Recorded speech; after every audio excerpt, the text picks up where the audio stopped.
푸른나무 교회 매일 묵상 제12주 선지자 이사야. 이번 주는 이사야서에 관하여 살펴봅니다. 이사야 선지자에 관해서는 제9주차 때 남유다의 역사를 설명하면서 히스기야 왕 때의 선지자였다고 이야기한 적이 있습니다.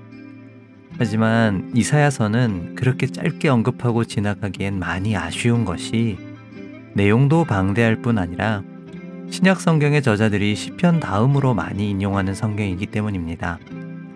그래서 어떤 학자는 이사야서를 제5의 복음서라고 부르기도 했습니다. 특히 이사야 40장 이후에 그런 내용이 많은데요.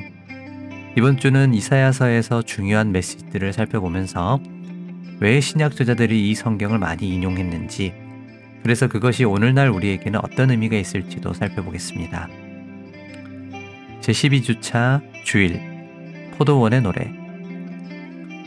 좋은 포도 맺기를 바랐더니 들포도를 맺었도다. 오늘은 이사야 5장의 포도원의 노래를 살펴봅니다. 바로 본문으로 들어가기에 앞서 이사야서의 구조를 잠깐 살펴보겠습니다. 이사야서는 총 66장으로 되어 있는데요. 학자들은 1장부터 39장까지를 제1 이사야, 40장부터 55장까지를 제2 이사야, 그리고 56장에서 66장까지를 제3 이사야로 나눕니다. 그 이유는 역시나 주제나 내용, 문체가 다르기 때문이라는 것입니다. 제1 이사야는 주로 이사야 당대의 이야기로 아시리아의 침략과 이에 대한 하나님의 보호하심, 그리고 결국엔 이스라엘과 유다를 포함한 모든 나라를 향한 하나님의 심판에 관한 이야기가 주로 나옵니다. 그리고 제2 이사야는 시대가 지나서 바빌론 포로기 이후에 다시 돌아올 것, 즉 포로에서 귀환할 것을 이야기하며 하나님의 구원에 대한 이야기가 주로 나옵니다. 마지막으로 제3 이사야는 돌아온 이후에 하나님께서 어떻게 이스라엘을 재건하실 것인지, 그리고 이를 통해 회복과 완성, 새하늘과 새 땅의 예언까지 나옵니다. 그래서 다르다는 거죠. 하지만 종종 말씀드리듯이 최근에 고고학적 발견들이 이런 기존의 학설의 의문을 제기하게 하는데요. 특히 이사야서에 충격을 준 것은 사해문서입니다. 사해문서는 1946년 11월에 사해 인근 동굴에서 발견된 두루마리들인데, 이거를 조사해 보니까 기원전 2세기에서 기원 후 1세기, 즉 예수님 시대인 겁니다. 신약 성경보다 오래된 거죠. 그래서 학자들은 이걸 조사하면서 신약이 쓰여지기 이전의 상황을 알 수 있겠다 했는데요. 근데 여기에 발견된 것 중에 이 이사야서가 있었는데, 그걸 보니까 지금 우리가 보는 히브리어 구약 성경과 거의 똑같은 내용인 겁니다. 그러니까 1장부터 66장까지 통째로요. 게다가 전체는 아니고 일부만 있는 두루마리도 있었는데 거기에는 38장에서 66장까지 있었습니다. 그러니까 당시에는 제1 이사야, 제2 이사야 이런 식으로 나누지 않았던 겁니다.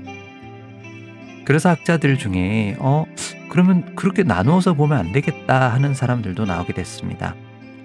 처음에 이사야서가 쓰일 때야 어땠는지 몰라도 최소한 신약의 저자들을 포함해서 예수님 시대의 사람들이 지금 우리가 읽는 이사야서와 똑같은 이사야서를 읽었을 거라고 볼 수 있는 거죠. 그러니까 지금 우리도 굳이 이렇게 나눌 필요는 없습니다. 다만 내용을 이해하기 쉽도록 저는 제1 이사야, 제2 이사야 이런 명칭 대신에 이사야 1부, 2부 이런 식으로 부르는 건 어떨까 싶습니다. 아무튼 서론이 길었는데요.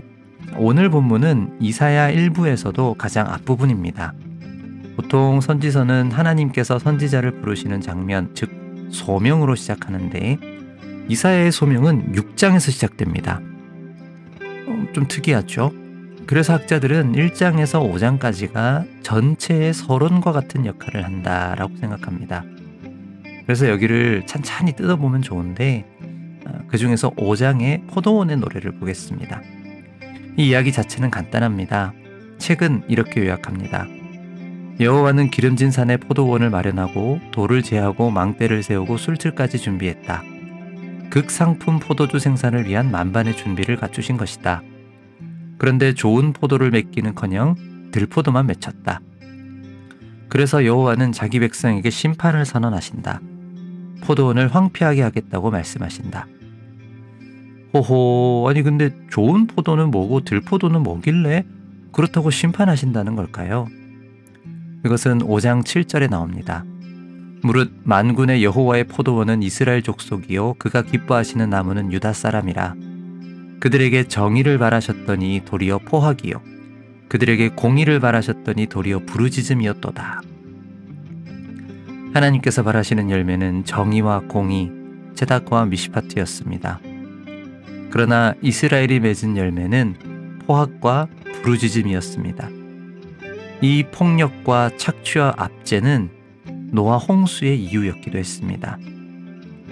그러니 이제도 하나님께서는 이것을 두고 보지 않으시고 심판하실 것입니다.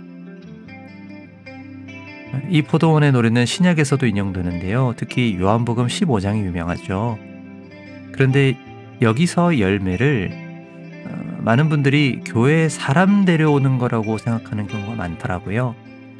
하지만 이사야 5장을 생각해 볼 때 이 열매는 우리의 삶 속에서 맺는 정의와 공의의 열매입니다.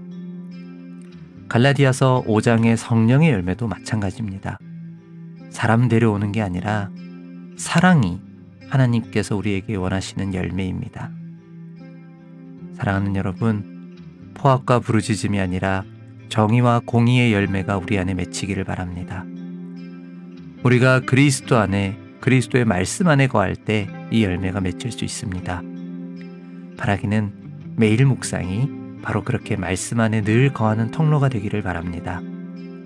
매일 말씀 안에 거하며 하나님이 기뻐하시는 열매를 맺는 우리가 되기를 바라면서 함께 기도하겠습니다.